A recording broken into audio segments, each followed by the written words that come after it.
Hello friends, आपका स्वागत है हमारे चैनल इन्फो गवर्नमेंट जॉब्स पर। तो दोस्तों यहाँ पर आज जो वैकेंसी मैं आपके सामने लेकर आया हूँ वो खास करके आईटीआई वाले छात्रों की वैकेंसी है। ग्रेजुएट वाले भी इसमें उसके अंदर अप्लाई कर सकते हैं। तो आपको वीडियो को पूरा देखना है। और आपका केंद्र सरकार की जॉब है, सेंट्रल गवर्नमेंट की जॉब है। एग्जाम सेंटर कहाँ पर रहेंगे, सिलेबस क्या रहेगा, ऑनलाइन अप्लाई आपको करना है, लास्ट डेट क्या है, फॉर्म फीस क्या रहेगा, सारी डिटेल्स आपको मिलेगी। सिलेक्शन प्रोसीजर, सिलेबस, सैलरी वगैरह सब कुछ। तो चैनल को सब्सक्राइब कर लीजिएगा, बेल आइकन को हिट कर लीजिएगा, ऐसी इन्फॉर्मेशन आपको मिलती रहे। तो दोस्तों वैकेंसी आपकी निकल कर आ रही है bank note press Dewas MP की तरफ से, यानी कि जो जहां पर बैंक छापे के अंदर नोट छापे जाते हैं तो वहां की ये वैकेंसी है। तो इसमें आपकी टेक्नीशियन की आवश्यकता रहती है, तो इसीलिए यहाँ पर ये पोस्टें निकाली गई हैं। कोड नंबर 5 से लेकर 8 तक की जो पोस्टें हैं वो दोस्तों यहाँ पर आईटीआई वाले कैंडिडेट इसमें भर सकते हैं फॉर्म।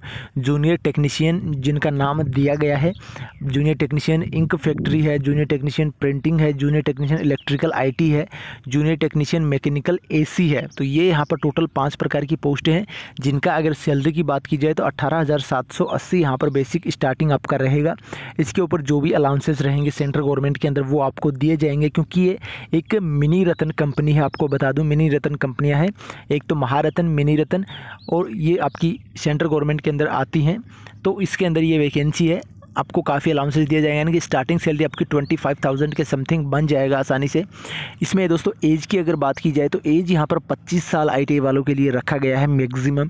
इसमें आपको OBC SC ST को भी छूट दी गई है, जैसे कि SC वालों को यहाँ पर 5 साल, SC ST वालों को 5 साल की छूट यहाँ पर सेंट्रल गवर्नमेंट के अकॉर्डिंग, नियमों के अकॉर्डिंग दी जाती है। तो उसके अनुसार आप यहाँ पर SC ST से हो तो आप 30 साल तक इस फॉर्म को भर सकते हो, और जबकि OBC से हो तो आप दोस्तों 28 साल तक इस फॉर्म को भर सकते हो, और AWS से हो तो आप 25 साल तक इस फॉर्म को भर सकते हो। EWS OBC SC ST जो कास्ट सर्टिफिकेट है वो दोस्तों आपका सेंटर वाला सर्टिफिकेट लगेगा इसके अंदर, जो कि स्टेट में अलग बनते हैं आपके। एक तो स्टेट का रहता है और एक स्टेट का आपका लोकल लैंग्वेज में बनता है, और एक यहाँ पर इंग्लिश या फिर हिंदी 2 लैंग्वेज में बनता है, वो आपका सेंटर का होता है। तो सेंटर के नियम के अकॉर्डिंग आपका जो कास्ट सर्टिफिकेट बना हुआ है वो आपके पास होना ज़रूरी है, वही इसके अंदर मान्य होगा। उसी के अंदर आपको छूट मिलेगी जो वैकेंसी के अंदर छूट दी गई है। जो इंक फैक्ट्री है इसके अंदर 60 वैकेंसी यहाँ पर रखी गई है कैंडिडेट के लिए। टोटल UR के लिए 27 वैकेंसी है, और आपकी EWS के लिए 5 वैकेंसी है, और SC के लिए 8 वैकेंसी है, ST के लिए 4 है, और OBC के लिए 16 वैकेंसी यहाँ पर रखी गई है। और PWD जो कैंडिडेट हैं वो भी इसके अंदर फॉर्म भर सकते हैं। 1 वैकेंसी OL और HH यहाँ पर रखी गई है। जूनियर टेक्नीशियन प्रिंटिंग की अगर हम बात करें तो 23 वैकेंसी है, 12 जनरल की, 2 EWS की, 3 SC की और 1 ST की, 5 OBC की वैकेंसी इसमें रखी गई है, और 1 यहाँ पर PWD की वैकेंसी है। इसके बाद इलेक्ट्रिकल की अगर हम बात करें तो इलेक्ट्रिकल के लिए 15 पोस्ट टोटल है। 8 वैकेंसी जनरल की है, 1 वैकेंसी EWS के, 2 SC की है और 1 ST की है, और 3 OBC के। इसमें PWD कैंडिडेट अप्लाई नहीं कर सकते। इसी तरह मैकेनिकल AC की 15 पोस्ट सेम का सेम यहाँ पर रेशियो इन्होंने रखा है। 8 जनरल, 1 EWS, 2 SC, 1 ST और 3 यहाँ पर OBC वाले कैंडिडेट के लिए रिजर्व रखी गई है। तो इस प्रकार से यहाँ पर ये आपका दिया गया। और ये यहाँ पर जो 9 और 10 नंबर जो पोस्ट है ये दोस्तों ग्रेजुएशन वाले कैंडिडेट इसमें भर सकते हैं फॉर्म। उनका टाइपिंग टेस्ट है वो होगा, टाइपिंग स्पीड अच्छा होना चाहिए, ये आप ध्यान रखें। टोटल 4 पोस्ट हैं इन दोनों पोस्ट के लिए।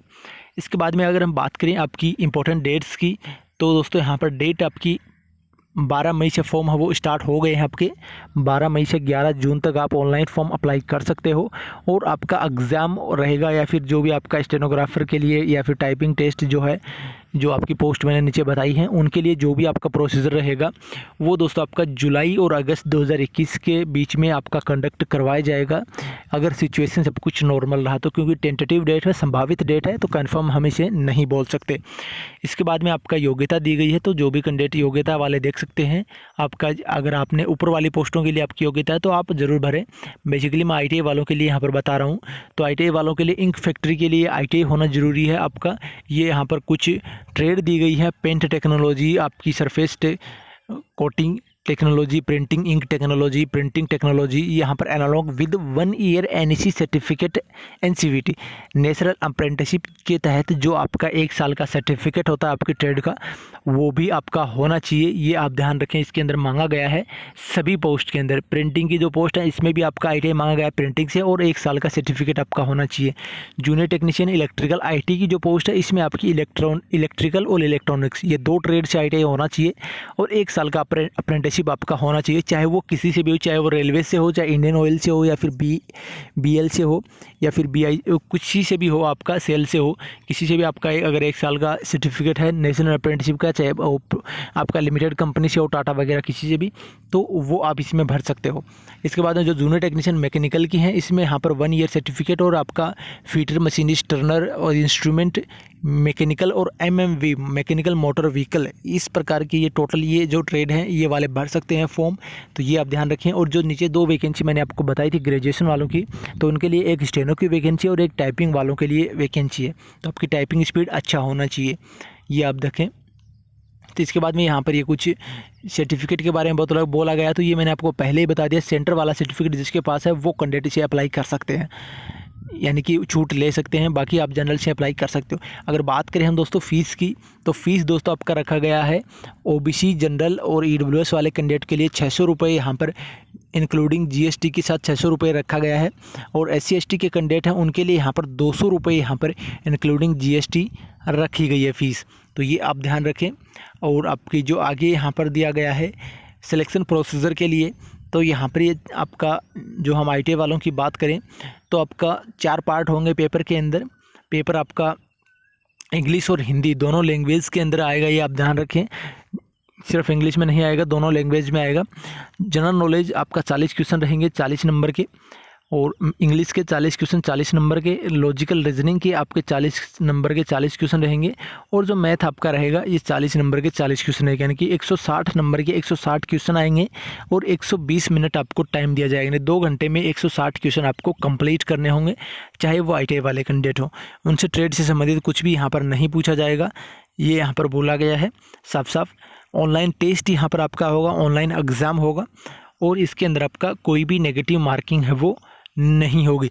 UR और EWS कैटेगरी के लिए 55% नंबर लेकर आने जरूरी है रिटन एग्जाम में।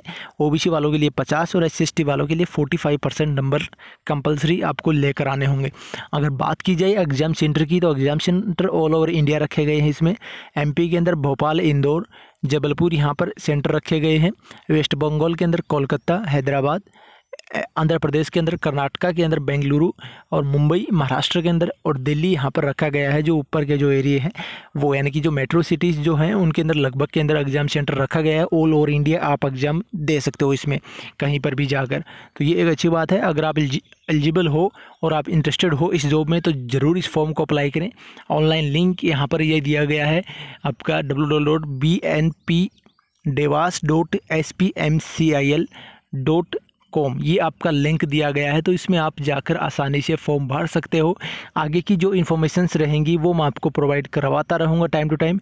इसके अलावा आपका कोई भी कमेंट और क्वेरी हो तो ज़रूर कमेंट कीजिएगा, मैं आपको वहाँ पर रिप्लाई दे दूँगा। तो जो भी एलिजिबल है ज़रूर फॉर्म भरें। वीडियो को शेयर करें दोस्तों के साथ। धन्यवाद। जय हिंद, जय भारत।